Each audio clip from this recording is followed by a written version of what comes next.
power button on the camera. It takes 2 hands. Just like the subject of our show tonight. Oh. That was his intro. Yeah. Got him. Thanks, that kind of worked. He was looking at me. Yeah. My his RBF. multi-talented daughter. Some people it takes 2 hands to turn on a camera. Some people it takes 2 hands to bowl. Quite the segue. Yeah. Boomtis. All right, so first what we're going to do is we're going to talk about the beer because this is Beer Frame. So I went today looking for a sour beer because I really like sours.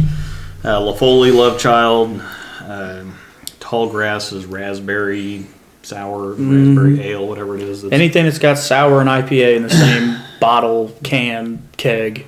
Yeah, so that's the interesting thing is I went looking for a sour beer. I like sour. He likes IPAs. I kind of like IPAs. And I found a sour IPA. So it's like one of those. It was perfect for the time being. Yeah. This is Epic Brewing's Tart and Juicy Sour IPA. Not entirely sure where's Epic out of. Denver, Colorado. Denver, Colorado. So it's got weed in it. Yeah. Interesting. Oh, that's what that little picture. That's not a hop. It's not a hop. That's not a hop. Okay. That's a marijuana bud. I think that they were drinking this on CNN for the New Year's show. It probably looked like we drank this right before we did our 2-handed video. Mm-hmm. Yeah. So the topic today, we didn't really talk about the beer. It is tart and it is juicy, as it says clearly on the can. I think they missed tangy. Yeah, it's very tangy. It's one of those things where you take a sip of it and it hits you right there. Right there. It gets you right up under there and just clenches those muscles up. It's like somebody took and it's not a super hoppy IPA. No, it's actually rather not hoppy. Yeah, I'm getting the hop kind of flavor or the hop kind aftertaste. of taste. Yeah, without the like punching you in the throat. That's what the sour part's doing. Yeah. So I'm getting like it's very citrusy. It's mostly grapefruit for me. It's got part of the old 69ers logo on the can. Yeah, definitely. I would change it from Epic Brewing to Kick in the Mouth Brewing. Yeah. Because the first couple of sips, especially if it's not cold, it hurts like the first drink of Sprite. Yeah. But it's delicious. It's really good. I like sour beers, period. IPAs are absolutely my favorite. So this kicks on all levels. I like it quite a bit. Yeah, this is pretty outstanding stuff. And we're also going to have a dual feature here. Halfway through the video, we're going to bring something else in that's on a whole different level. So yeah. There'll be a break. You guys won't notice. 2 hands, 2 beers. Just had 2. 2 of us. Yeah. Interesting. 2.5. Yeah. Pretty sure there's some double mint gum in here if that went well with it doesn't. By the way, spearmint gum and Double mint gum hasn't sold anything since they kicked Chris Brown off their commercials. Yeah. I don't think I've seen a double mint commercial for man. Right. Some of you kids, do you even know what double mint is? You ever had double mint gum? Isn't it like the green double package? Mint? It's just pretty much mint gum. That they just call it double mint. No, I thought spearmint. It is spearmint. I'm pretty sure double mint spearmint, isn't it? It is. Sure. Yeah. Well, apparently it's renamed and double mint's no longer cool. That's why you know you both are old. Okay. There are bonus videos. She will be in videos later, so we're gonna shoot. Definitely want to tune in for that. So anyhow, we had 2-handed bowling is kind of the big topic for the last several years, really. As soon as first we had Oscar Palermo on, I think the U.S. Open. The World Tour Finals, I think. Okay, something like that. It was only like 2010. He was the first one that really popped up. But he was the first one. That was the first 2-hander to make a show. And he didn't win the match, but I think he was bowling Pete Weber or something. So right. You know what that was? Didn't win the match, but yeah, it was rather impressive. And then this Jason Belmonte guy comes along and starts winning a whole bunch of stuff, a lot of majors. Yeah. And the bowling community is kind of torn over the 2-handed bowling thing. Is it Is it cheating? Is it just natural evolution of the sport? A lot of people love it. A lot of people hate it. There doesn't seem to be a whole lot of, yeah, I'm indifferent, or yeah, I'm okay about it. There's some pretty strong opinions on both sides of the argument, but what we're going to do here is we're going to kind of examine the argument. And the interesting thing that we did is what you'll see in these clips we're about to show is that there's a guy by the name of John Baeten. He's a freshman this year for the Newman Jets, which they're kind of the little brother, little sister of the Wichita State Shockers, down by Wichita, Kansas. And he bowled for several years here in Topeka and was one of the best high school bowlers probably in the history of the city, in the history of at least that bowling program. Yeah, at least that one. So, and they've had some pretty good ones on that one. So, and he's just getting better by the day. Fun to watch, pretty typical. Two-handed, by the way, in case you didn't catch that. Yeah. Hashtag implied. Definitely the most powerful ball in Topeka until he left. Nobody could match his rev rate and ball speed. Even the other two-handers that are here in town. We kind of have the abundance of the Kyle Troops. We have the low rev, low speed two-handers, it seems like, for the majority. And then we've got a couple that snuck through that have some honor scores and have had decent sets, good averages. But for the most part, kind of a younger community. Yeah, like you said, most of the two-handers we've had are guys that really roll the ball instead of, as opposed to like really zinging it down there. Like, I think John is more like Oscar Palermo probably, because he's just to kind of get into it and just launch it. He does have a ton of ball speed. So we, before we give you our opinions on the matter, we did something that was actually quite a bit of fun. We thought, okay, well, everybody's saying it's cheating. Everybody says it's so easy. So what we're going to do is we're going to get John back up here, and we're going to bowl a match with him, and we're going to bowl two-handed. I've tried it a few times just for the heck of it. Hasn't gone so well. I don't know how much you. I saw it. I've tried it. I'm a big dude. It's not easy on me at all. I have plenty of I have plenty of ball speed and rev rate, for a single-handed fella. Yeah. So I don't think I really need to ever work. I never considered even trying it. Yeah. I think one of the funny things is that Robert Smith.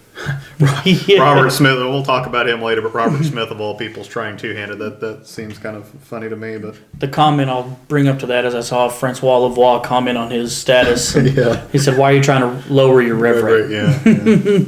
So, true story. But it's people are trying it. Walter Ray Williams has done it at the U.S. Open. I can't, maybe not that one, but a major.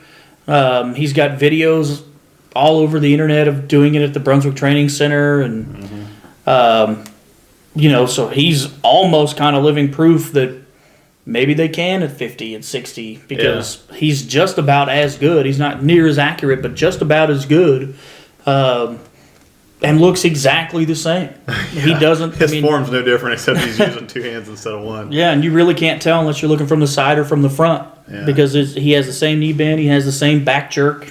It's all there. Yeah, and that was one of the big things when the two-handed bowling thing came out was what's the longevity going to be like? How are these guys going to be doing this? What are they going to look like at 40 and 50? Can they possibly sustain this to keep this going? But anyway, we've got these clips coming up. We went out, I taped the whole match. And then we sat down with John for a little bit and talked about the two-handed bowling thing a little bit later. So this was quite a bit of fun. I hope it was a lot of fun. Hope you enjoy watching it as much as we did bowling it. So we even made John a two-hander bowl one-handed. Yeah. It looked like he never walked before. I mean, as soon as you put 15 pounds in his marching stat, he just had He had no clue. It's actually kind of. I think that we look better two-handed than he looked one-handed. I know. If it's cheating, they're on the wrong side. Yeah. All right, we're gonna go ahead and send it off to this. Enjoy this. Roll tape. All right, well, hey everybody. We're here for another beer frame. Joining us is John Baeten. He is a freshman for the Newman Jets. John is a two-hander. That's why he's in the video, and he's going to help us with a little experiment today. Anthony and I are going to, because two-handed bowling is cheating and it's so easy, so Anthony and I are going to Show you how easy it is. Two-handed, and I mean, sure, yeah, exactly. So, enjoy this. We did. We did, in a manner of speaking, in a certain way. We all enjoyed it in our own ways. But yeah, watch this and then we'll talk a little. Going live.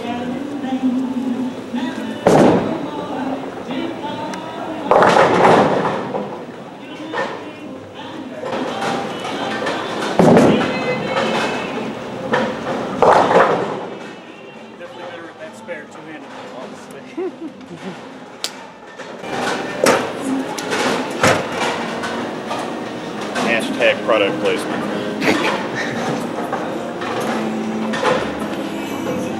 Starting out picking up the ball and putting it up there the whole time when he comes back.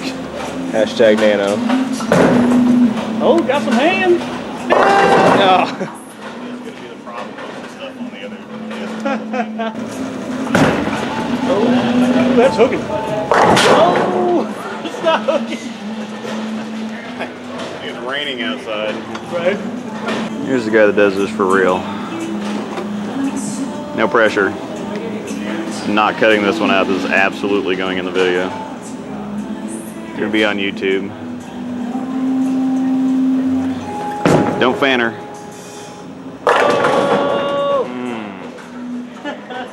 And that, ladies and gentlemen, Now we got to take that one out.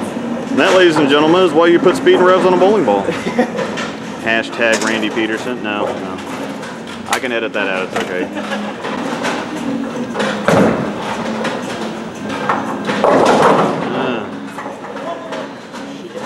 Now this two-handed thing is easy and cheating, though. Remember, like, It's easier than cheating. well, easy and cheating. I mean, Pick it.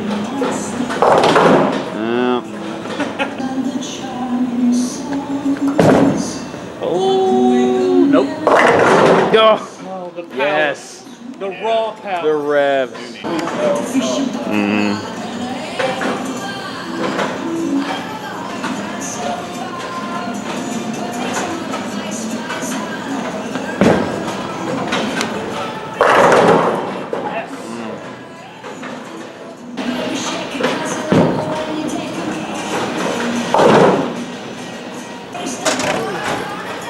just zoom out for this.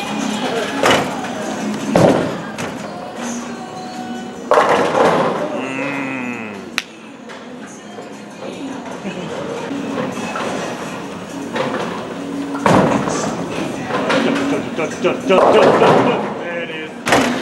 Put it. Gonna get 3 off the head. Oh. All the girls like it when he uses two hands. Yeah. It's only because he only has one hand.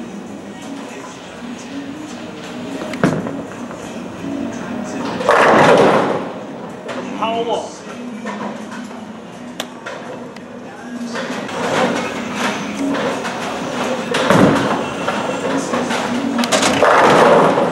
Man. This looks like he meant to do that. Oh. More shameless product placement. My videos.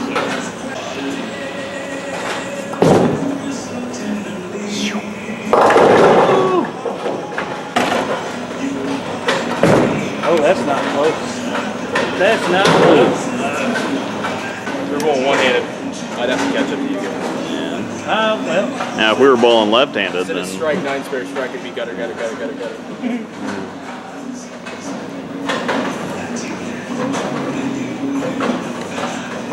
We have to get a shot of him throwing it one-handed. He's gonna have a long limit.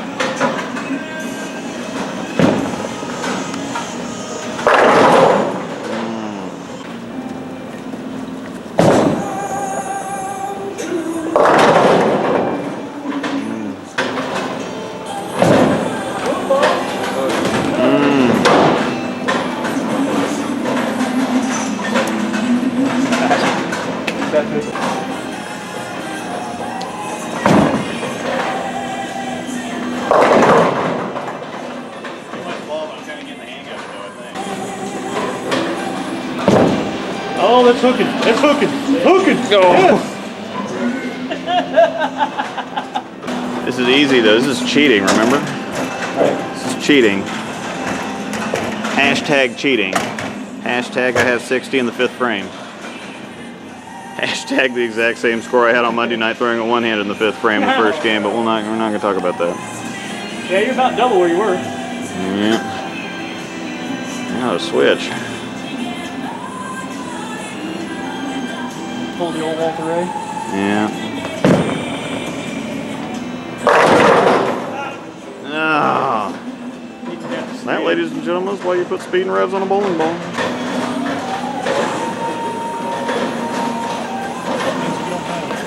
Meat today.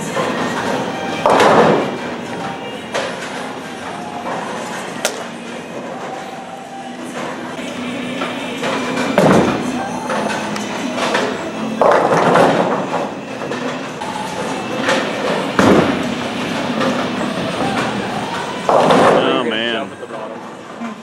Yeah.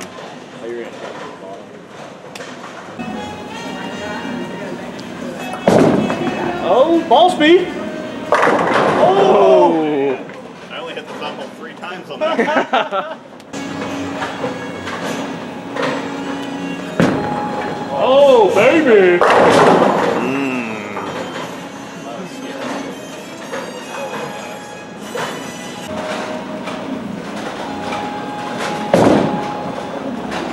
Man, that wasn't too bad. That'll warm it up. Wasn't too bad.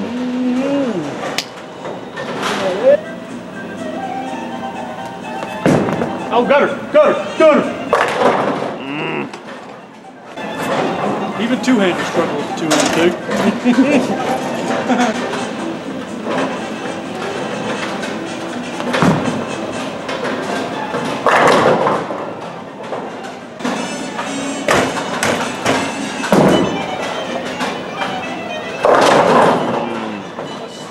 Too much pressure.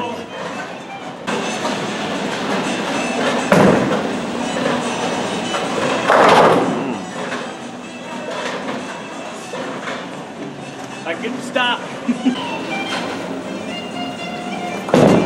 Oh, praying for shim. 5 though.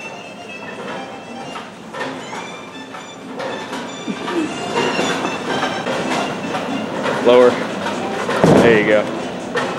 Hook. High fives.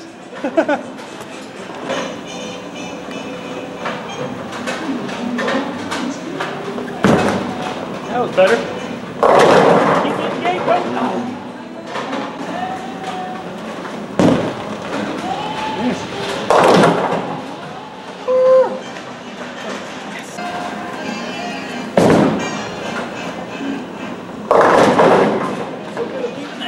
You can get this one though. Yeah.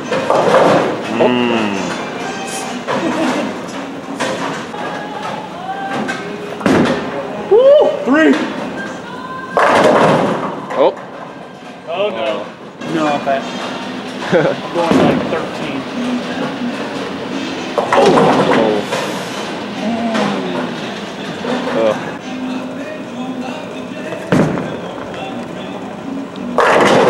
Oh! It's a dagger right there. Shut us out.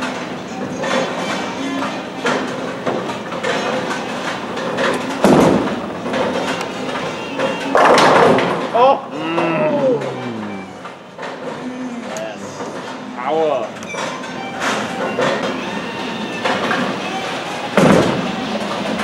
For 170. Yes.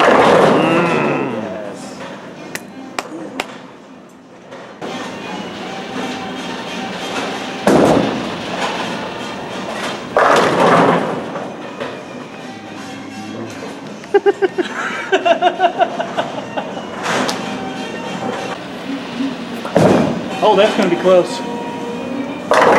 Yes. Oh!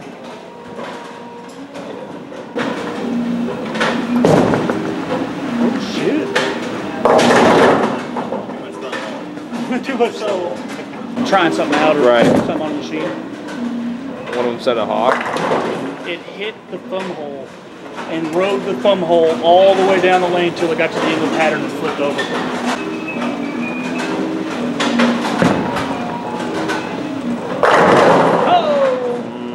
Obviously, I lost. Shoot! Oh. That's the kind of shot. I don't know what that was. Doesn't matter what it was, really.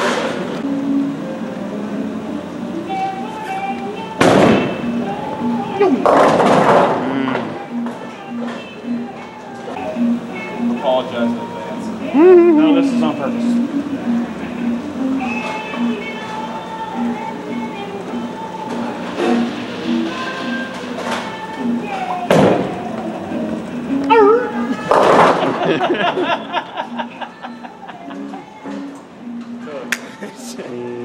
That wasn't near as bad as you made me feel like it was going to be.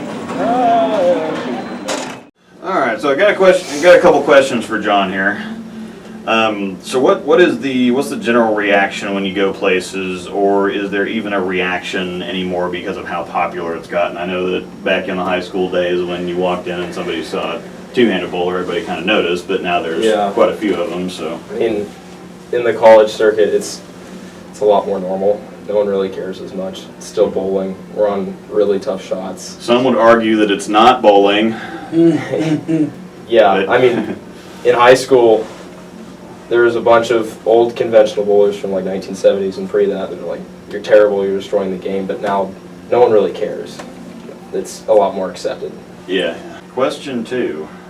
I use these very obvious prompts because that's just my thing. So what would you say is the hardest thing about bowling two-handed? Is it more a mechanical thing, how you have to play the lanes, lofting, or just like navigating what you're legally allowed to do, or like the rules and stuff?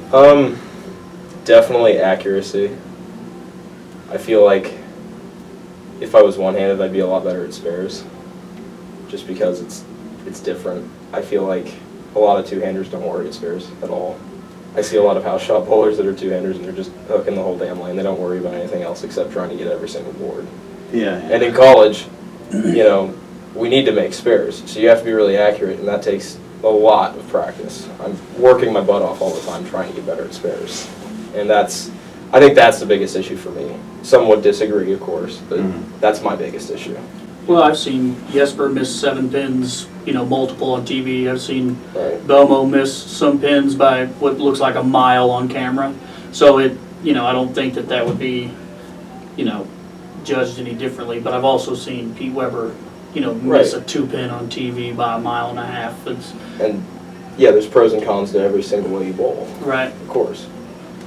I think that's one of the funnier things for me is that when two-handed bowling started coming out, it was whenever somebody walked into a pro shop, it was they wanted the biggest hook and ball on the wall. Mm-hmm. Because back then it was about, well, I want to see the ball hook and I want to see pins fly everywhere. Right. And that's when it kind of started coming out a little bit. And now it's kind of trended back down the other way where everybody realizes, well, hey, I'd kind of actually like to knock the pins down instead of just spray stuff everywhere constantly. Because it's kind of funny watching somebody that throws a really powerful looking shot and you'll see a couple strikes and the pins will just be flying all over the place and the mechanic will be back there putting them back in the machine. And then they get to the end of the game and they shot 150 and you look up there and wow, I thought you bowled a lot better than that just because you threw 2 really impressive strikes. And I think that people are wanting to actually see X's up there. The view has changed for sure. Yeah. Perception's reality, and they see 2 powerful strikes and it's like, kid's good. Yeah. I've seen some really powerful strikes come from two-handers that average 160, 170, 180, just youth league. Exactly. I see it all the time. And as far as some of the two-handed stuff goes, I was watching the team trials here, the Team USA trials that they had just here over the last weekend or whatever, and the biggest, I don't know what everybody's like problem with two-handed bowling is, other than it's just 2 hands and something they can pick on. It's different, so it's terrible. Yeah. That's pretty much what it is. But I started watching stuff from the foul line to the pin deck, and I could not tell the difference. AJ Johnson was bowling the same pair that Kyle Troop was, and I could not tell the difference from the foul line to the pins. I couldn't tell you if all I saw was foul line to the pin deck. I couldn't tell you who threw the shot. Right. I think that two-handers have kind of pushed. I mean, it was big when Mark Roth came out because he was the first guy to really twist it up. Exactly. And I think that once you have the power game, all the revs and all the speed, but like you said to me the other day about Robert Smith, I mean, right. Robert Smith was kind of like the OG two-hander, just used one hand. I watched tons of videos of that guy just. And his biggest problem was always slowing down or always keeping things from going nuts. And now you have, I think the two-handers have pushed the one-handers into having to develop a similar game because they look at that and they see the stuff like what Belmo does, his ball roll specifically, right. And they're trying to duplicate it. Well, I think that the one-handers like E.J. Tackett and like A.J. Johnson and some of those guys that really rev it up big with one hand can actually duplicate that now. So the thing with why we're still having problems with two-handed bowlers when what happens on the lane is so close now, I think that whether you're one-handed or two-handed, now it's just back to where it's all skill that separates you from somebody else. It's not necessarily you have your ball hooks more or your ball hits harder or whatever else. So I think it's back to where it's boiled down to everything's kind of evened itself out. So. Yeah. And it's back to the whole, it's different, so it's terrible. Of course, like you said, A.J. Johnson, E.J., they probably throw more revs than half of the two-handers on tour right now. Yeah, especially when you think about Anthony Simonson. Like, he's probably got one of the lower rev two-handed games, period. There's half the guys on tour hooking more than he does, but exactly. He's a two-hander, so. It's different, His ball speed is so much higher, but I think, that, his axis tilt changes a bunch because we see a lot of his motion down lane. Mm-hmm. And, I've thrown a couple two-handed shots and I couldn't tell you where my hand was going to go. The feel, I'm a field player. Most of the time, I can't tell you by feel what's going to happen. Right. So I kind of roll with him. And he looks so solid each time, almost kind of like the Pete Weber version, like two-handed, because his hand does exit the ball around the side a whole bunch, and you get the Jespers that are just flat up the back of it at 600 rev rate, and Kyle Troop, who's really great at staying right behind it instead of playing pretty straight. It's just like there's so much two-handed now. There's different styles of two-handed. Yeah, I mean, a lot of different two-handed styles. Leave the ground on your third step. That's about the only similarity that I've seen between any of them. Yeah. Then again, there's even two-handers that don't do that. Like Corey, for example, he doesn't do that at all. Yeah, right. Corey doesn't have any kind of a hop. Right, he just walks. In there, yeah, he just walks right up there, and the hop is kind of like clear your body out the way for your arm swing. And, that's the reason I do it, is because if I didn't hop, my ball would just be jabbing into my side the entire time. Right. Of course. It's back to the whole, at the end of the day, it still comes down to who can make spares. So if people have a 700 rev rate, but they can't make anything, right. But you're just Norm Duking it, and you're straight up the back of it, and you make all your spares, you're going to make a TV final before the other guy does. Yeah. Yep. That's every time you have some kind of an advance, there's always a detraction. Like, there's always. Pros can hit, your pro golfers can hit the golf ball 350, 400 yards now, but if it's going 350 yards the wrong direction, like the biggest thing with me with people saying that two-handed is cheating or it's too easy or something, the only time I really care is, we need rules, but the only time I really care about it is when cheating gives somebody an unfair advantage, and I just don't see an unfair advantage. More often than not, I see guys that try to throw the ball two-handed because they want to throw pins everywhere, and they're awful at it. Right. And so I think they're worse than they would be if they just threw it one-handed, and so at that point it's like, if somebody wants to show up to a tournament and use a frickin' dragon ramp to roll the ball down the lane and shoot 120 every game, you do you, boo-boo. I mean, honestly. I'll take your money. I'll take that shim, thanks. Yeah, that's the issue. If you get to a tournament setting where it's a sport shot, it doesn't really become an advantage anymore. Hey, buddy. But Welcome to the glass box. What? Welcome to the glass box. Oh, yeah, it's a fun time. Hashtag petting zoo. Gotta clean that window now. But it's back to, maybe on a longer pattern, there's a slight advantage to having more revs, but you still have to be accurate. Yeah. And, I mean, if it's legal, then other people, if it's so easy and it's cheating, other people can bowl two-handed too. And that's also the theory. That's the way I understand the rules. If all these other people are complaining about it, do it. Yeah. It's legal. Hey, we're about to give it a go. I've got tons of knowledge. I can strike. Yeah. I know I can. Yeah. It's not going to be that hard. I'm a big dude. I can strike. I think that's why it took so long for me to drill a high road, was because everybody throwing a high road, and the high road's a cheater ball, and I'm like, well, I'm better than that. I'm not going to use a high road. And I'm like, and then you kind I of have change one now, perspective. too. It's like, well, everybody else is using it. It's legal. You can go buy one. Yeah. So use it. So Yep. I've had 3 of them, and it was awesome. And It's one of the best purchases I've made. Getting IRA. hashtag marketing, hashtag product placement, store products.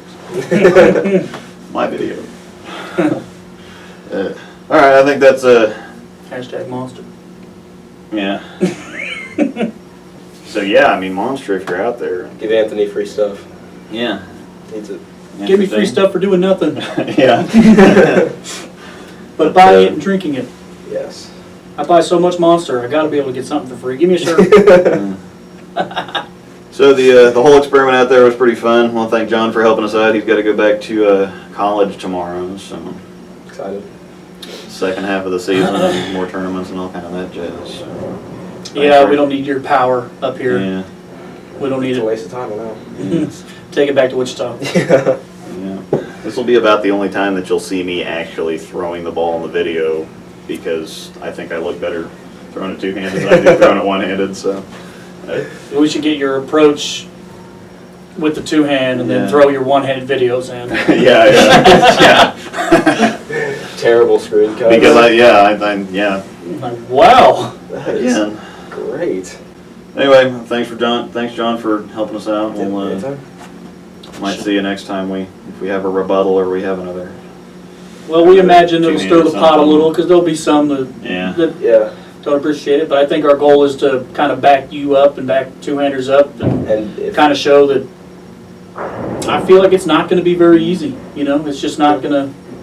So I think this is going to kind of help bring some perspective to what you guys have to do to keep it in play. yeah. So- I mean, if anybody has an issue with it, I'm always welcome to a challenge. If they want to bull me, if they want to bull anybody who's two-handed, they can He's learn. only been in Wichita a couple of months, and this is already what he's bringing back. I know. Man. Fun time. I'm just saying, you know, Yeah. it's better to experience it in person. You know, there's still parts of my game that are not good at all. So Yeah, your one-handed game. that is very bad. That's why you throw a two-hander. Exactly. And Exactly. I'm going to go back to throwing one-handed. Might even go back to start bowling left-handed. Left-handed. again. If it works, it works. Yeah. So. Well, John, thanks. Yeah. It was awesome. Yeah. Anytime. Anthony and I will continue with beers in hand. John's still a minor, and I'm under 20. Anthony. It's illegal. Anthony's on the clock. So this is beer frame, so we will still have our more thoughts and beer to come. So yeah, cut it out. So obviously by now, after watching that segment, you've kind of gotten our opinions that we don't mind the two-handed bowling thing, kind of like the two-handed bowling thing. I'm all for it, 100%. If the sport grows from it, I mean, now there's reasons for like the little kids to join league. They want to be Belmo. Mm-hmm. They want to do these things. Nothing. Technical difficulties. Yeah. No, I'm all for it. You know, I'm that guy, but I'd like to see what would happen if they let Barry Bonds just keep taking roids and see where he went. You know, I'm on board. Give him all the enhancement drugs and let's see where we can really take it. Yeah. You know, I'm just on board for all of that. And these guys are just, you know, roided versions is the way I'm going to call it because their rev rates are about even the Kyle Troops.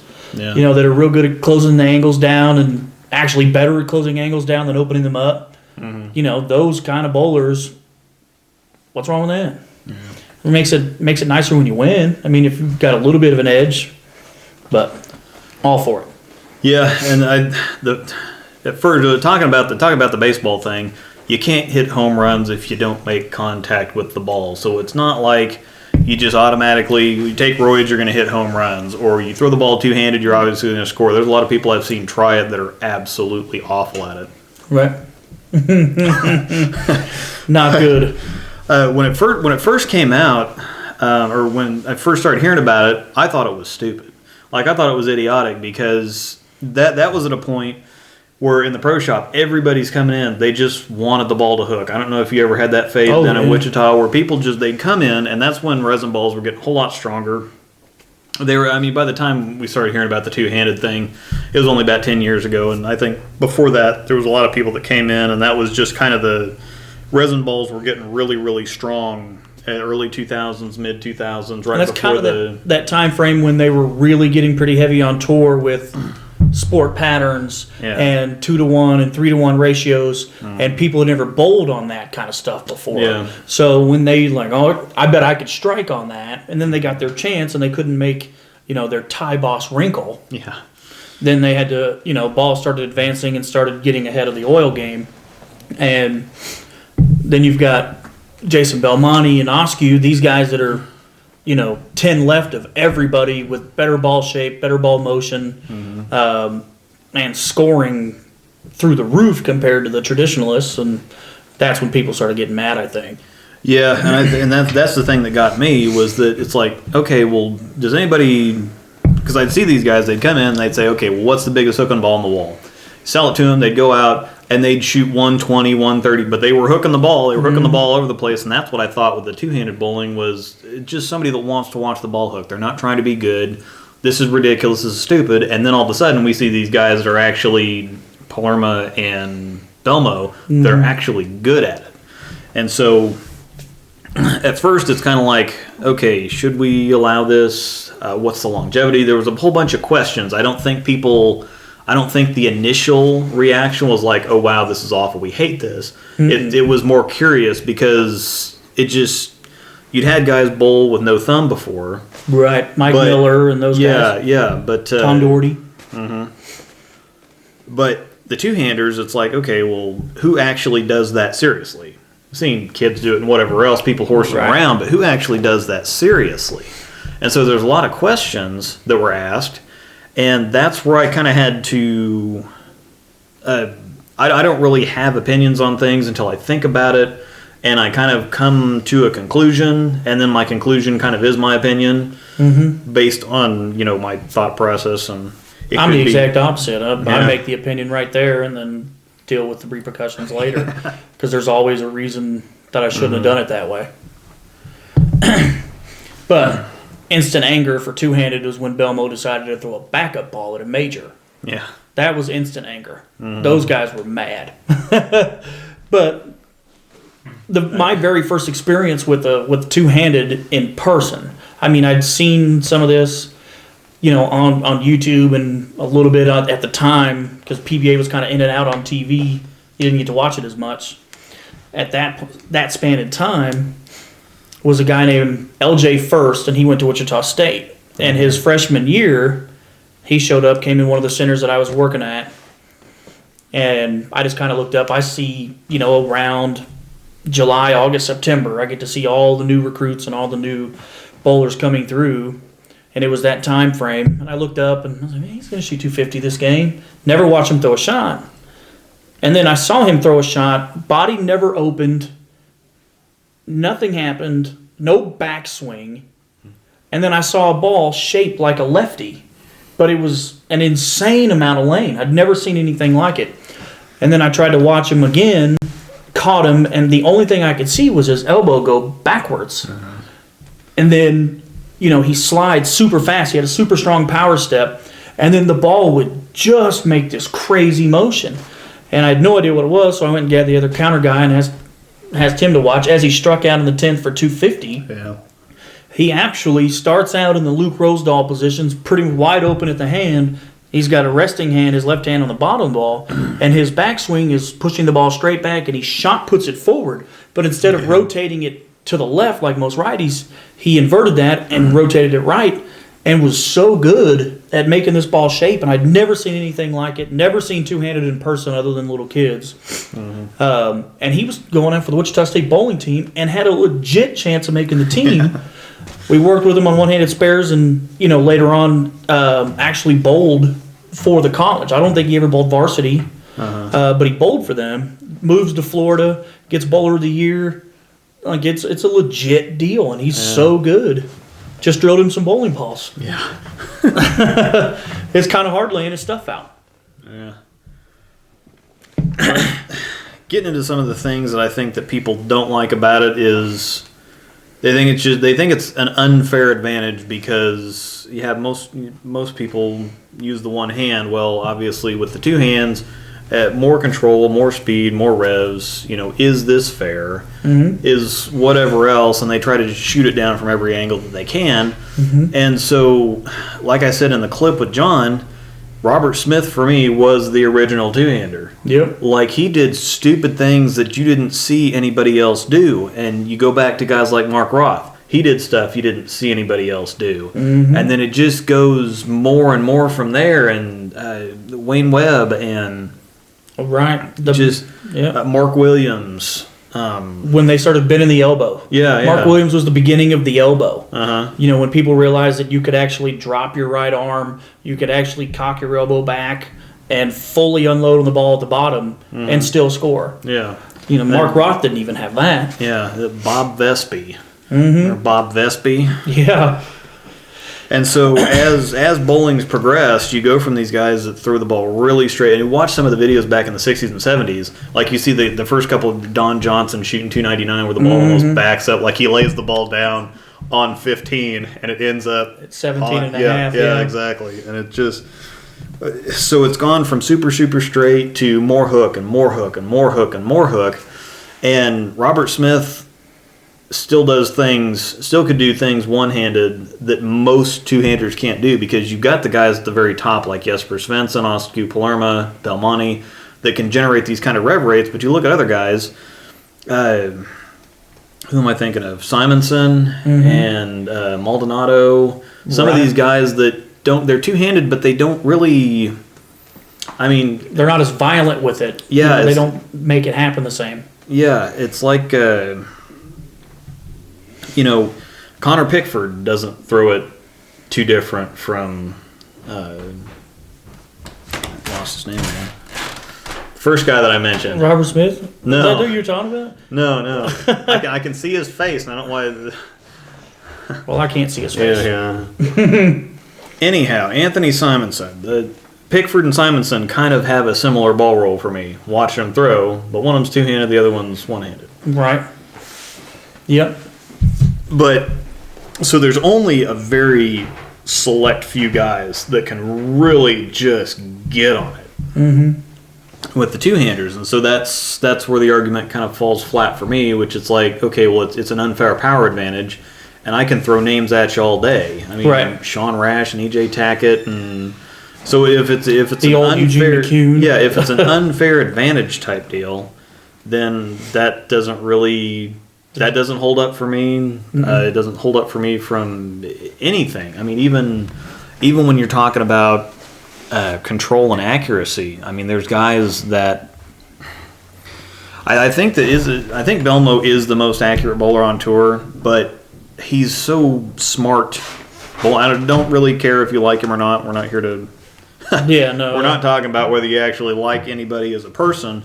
But his bowling IQ, you just watching him bowl and the moves he makes and the things that he does, he has such a high bowling IQ that I think that if he were to just bowl one-handed, would he be as successful? Probably not. But I think that's he does throw it good one-handed. But that's where the bowling IQ comes in, is knowing the extra speed and the power, and if I can control this, because it used to be you'd have power and control, and it was kind of a balance where the power guys didn't have as much control, the control guys didn't have as much power, but you get the two-handed game, and the speed and the power and control increases at the same time. And so I think that's number one, speaks to Belmo's bowling IQ in the first place, knowing that this is an advantage. I'm going to use it, I'm going to do it. Well, taking in bowling IQ and kind of adding in a little bit of real world, like street smarts, is instantly everybody was like, where's he going to be when he's 50?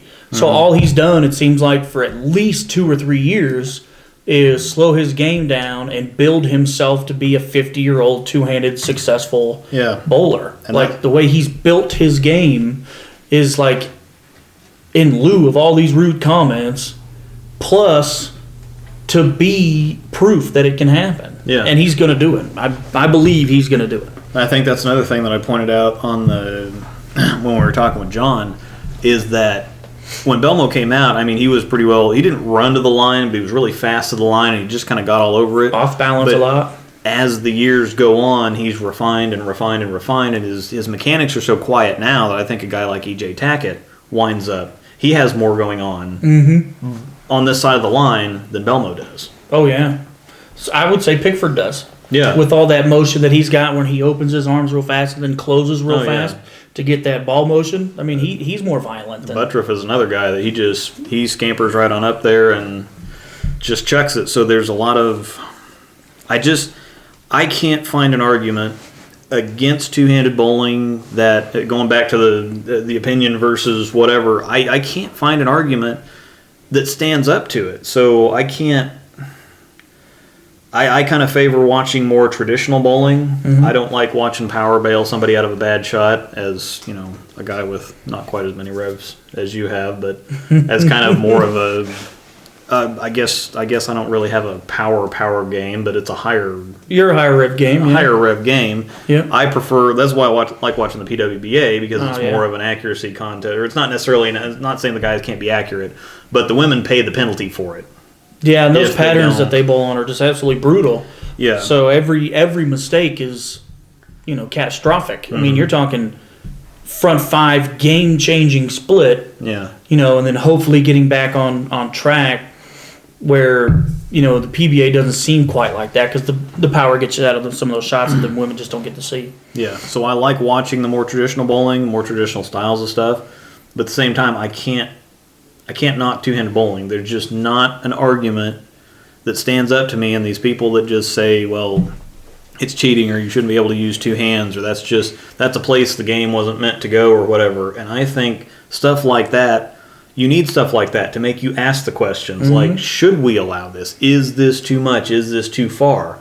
Or to watch it push some of the right-handers, because Robert Smith, as far as power goes, he was way up here and there was nobody else even close for years. Mm-hmm. And then all of a sudden, you have a lot of one-handed games that you have a lot of very, high-powered single-handed Ryan Simonelli. I mean, you're telling me right? you want to complain about two-handed bowling, and you got somebody like Simonelli and then Robert Smith back, 15 years ago when he came out, and just so much raw power he couldn't even hardly control it some of the times. Mm-hmm. Think about it. Like when Robert Smith was absolutely in his physical prime, maybe not in the best shape of his life, but as far as his bowling game, mm-hmm. he wasn't making that many shows. He would make shows, and the reason people knew he was on shows is because he had one game to bowl, and he was, starting on the left lane, lofting the entire gutter, so people knew his name. Mm-hmm. That's just the way. But he wasn't making, because nobody could control that power. Yeah. Not with the type of bowling balls that there were with the surfaces and oils that they were on. Mm-hmm. So the fact that these guys are coming out with this amount of power and are immediately better than, these single hand one, traditionalists should say, well, I mean, have you ever tried to hit it with 600 revolutions just once? Yeah. Have you ever wanted to see just how much you could put on a bowling ball? And if you do it once because it hurts. Mm-hmm. And then 2, you're not going to strike. Yeah. Most of the time. But these guys are doing it over and over and over. Is it cheating? I don't know. Yeah, I don't. So that's the one thing is that with I've sent a couple emails to USBC about the whole left-handed thing, mm-hmm. because I understand their argument at some point. Because basically what they told me, I wanted to be able, because I have the ability, I wanted to be able to, I'd much rather shoot 10 pins left-handed. It'd be so much easier. Oh and my God, even me. Yeah. I'm like, because I have the ability, I mean, somebody can go up there and back the ball up right-handed. Why is that a legal delivery, but I can't throw it left-handed? Now, the logistics of trying to drag the bowling ball, the amount of the right-handed bowling balls, the left-handed bowling balls, mm-hmm. I don't think it's really practical, so I don't know if I'd actually try to do it, but it was just the principle of the thing. And they said, basically, we've talked about this before, but we don't want to allow this because it makes it easier for people to legally sandbag, is basically what they told me, because say I'm a 220-ish bowler right-handed, I'm a 205-ish, 210-ish bowler left-handed, but say you have somebody that's a 220 right-handed and 150 left-handed, and they want to go up and lead out against the number one team. Yeah, and but what I've said several different things, but that's off topic. But basically, they said, well, even if you say you get to like 220, or say you get up there by the 8th or 9th frame. Right. And then to help keep the team handicap high or something like that, you switch hands. They could still be bowling to the best of their left-handed ability, but it would be intentionally sandbagging. Right. So I can see that argument, but at the same time, people can accidentally throw the ball in the gutter, or they can accidentally do whatever. So the whole sandbagging thing doesn't really. It's a harder of a case with the left-handed thing. It's like, well, I'm doing my best. I mean, I only average 150 left-handed. Obviously, whatever. So it's a little bit harder to make a case against. But at the same time, you have like Belmo now, 2 hands, backup ball, whatever. And he is so good at it. Yeah. So why good is, at it. Why is a backup ball not an illegal delivery? If I can't throw it left-handed, why can they back it up? Mm-hmm. Well, if they back it up, that's a skill. Well, being able to throw it left-handed is a skill too. But some of these questions you ask, I would be more in favor of saying I should be able to use my left hand just like they should be able to throw it with 2 hands. Right. That's kind of where my last 5 minutes of rambling got here. Well, then their argument goes to, well, that's not a delivery hand, it's a balance hand. Yeah. Now, Jesper wears tape on his right wrist. Yeah. You've got that other guy that's doing pretty well on the regional side and getting some TOC time. That's he wears like a grip R glove on his left hand, but he's a righty. I've seen that guy. If it's a balance hand, yeah, why didn't you just wear like a golf glove or something and not make it as conspicuous? Yeah. So, well, I guess the other thing is too, you can throw it with 2 hands, but you can't switch your dominant hand. Like you can't throw it 2-handed right hand and then turn around and throw it 2. You're still throwing it with 2 hands. It's a delivery thing. But anyhow, again, just to go back to what we're talking about here, without saying it a million times, I'm in favor of it. I think that it pushes the game. It makes you ask some important questions. And I think that they've found a better way to do it, and everybody's mad. That's what I think is that. I have a feeling this is going to come up in our next live beer frame. Oh, yeah. It's definitely going to. So, sit on your questions, ask us, obviously we're talking opinions. Mm-hmm. And we're clearly on the same page with being all for it. Like I said, my opinion may be for a different reason. But it's, our sport is growing because people are allowed to do different things. Mm-hmm.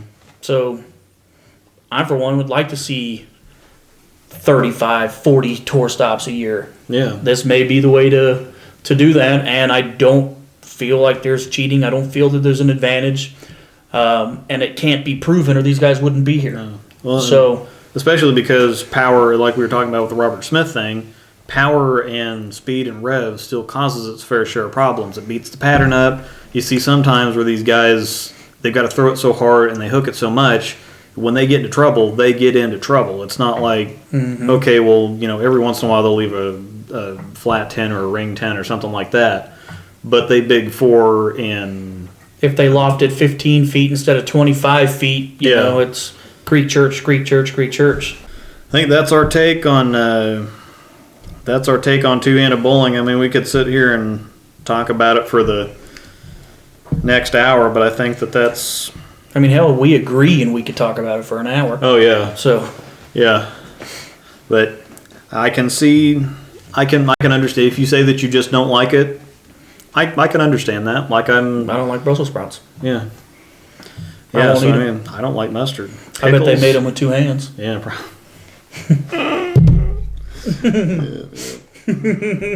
All right, so that's our. I think that's our beer frame for the two-handed bowling. Now we're going to get into the second beer. We're going to get another beer, and sounds like you got some pretty cool stuff about to happen. So yeah. Let's see where this goes. Stay tuned. All right, so to cap off the video here, I'm going to introduce my daughter, Christina. She's going to be helping me out with a few more videos tonight. Hi, Christina.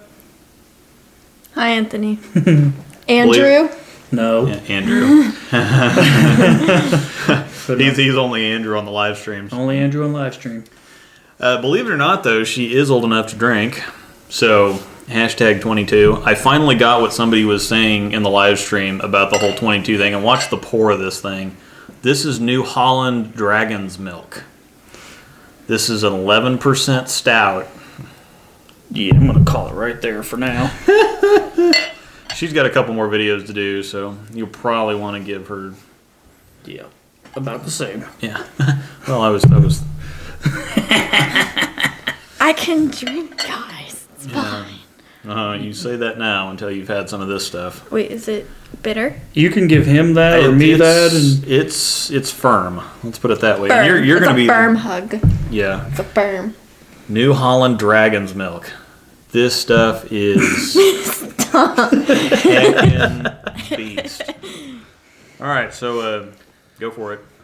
let's see what you. Yeah, we want to see the reaction here. I don't want to chug it. You got to choose. No, don't chug it. We're not chugging. This is Oh, a okay. shot. It's not a thought you shot. guys You were drink it. egging This is me beer. on. No. No. Just drink it. Just One a little sip bit. is going to be all it takes.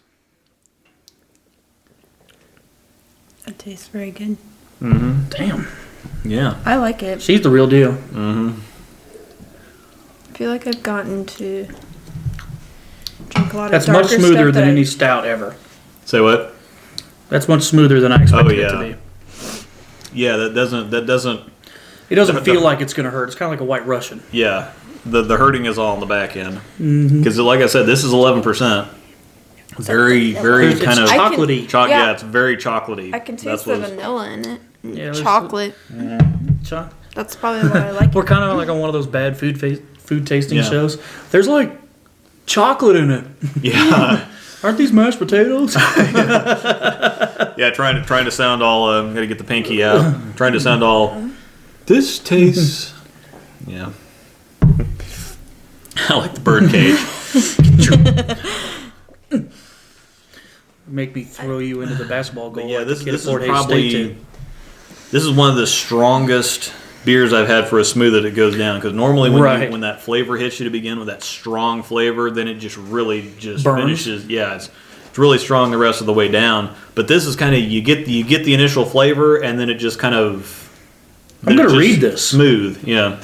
Rich, roasty, and creamy with heavy notes of vanilla and just enough familiar warmth from oak barrels. Yeah. Reminds us that all of life's events, big or small, are worth celebrating. Pairs with red meat, smoked foods, balsamic, rich cheese, and dark chocolate. Rich cheese. Yeah. Rich cheese. Not Rich to be cheese. confused Not- with broke-ass cheese. Yeah. Rich cheese. Okay. It's not bad. No, yeah. It is not bad. Yeah. I'm a big stout guy. Now, naturally, you can have about one stout, one real stout. Again, most stouts you get are the porters or whatever. They're 7.5, 8%. This is 11.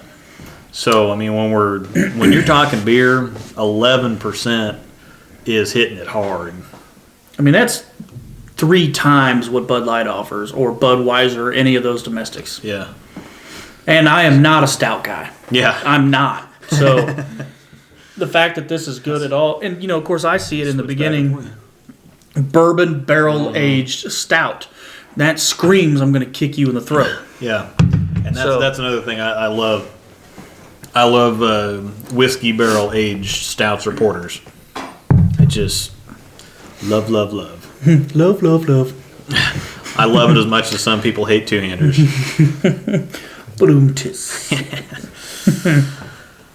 So What are we anyway, gonna do, Luke? yeah. So Fair anyway, warning, I have no idea what's about to happen. she has no idea what's about to happen. These Right. are going to be in separate videos, but you'll definitely want to check those out. I talked about this in my podcast, but I've got a new thing that I'm doing. We've got mailbag, which is going to be a lot of fun because I'm going to have them answer questions. Some of my people on Patreon have I'm already gonna sound submitted. retarded. That's kind of the point. Oh my god. Stick with it. Mentally challenged. But some of my people on Patreon have already submitted some questions, and so the fun part here is they don't have any idea what these questions are, and some of them are serious. We're not just going to be dumb, but we try to have some fun with this. So Don't look at me because we already know. So submit some questions. So submit some questions if you want to have your question featured in a future episode. We're going to cut the beer frame off here now, but we're going to go into mailbag, and then we're going to have our first React video too. That's going to feature her watching a rather interesting selection of a bowling video on YouTube. So that's all we've got for the beer frame. 2 hands, 2 beers, 3 people. I don't know how that worked out, but 2.5 people. 2.5. 2.5. Yeah. Anyway, It's kind of like the amount of rev rate that Belmo has over me. Yeah. Anyway, that's our take on 2-handed bowling. Thanks for joining us for another beer frame. We will have another beer frame live here before too long. That was a lot of fun. It was a lot of fun. Doing that again. But for now, we like 2-handed bowling. What do you think about 2-handed bowling? What do you think? Do you I like- mean, Yeah. she's actually a fairly straight-formed traditionalist. Yeah. Pretty good form. What do you think about throwing it 2-handed? I could try it, but I'd probably fall on my face. We're definitely going to do it. Yeah. Until next time. Yeah. Thanks for watching, guys. All right. I probably would actually So- fall on my face, though.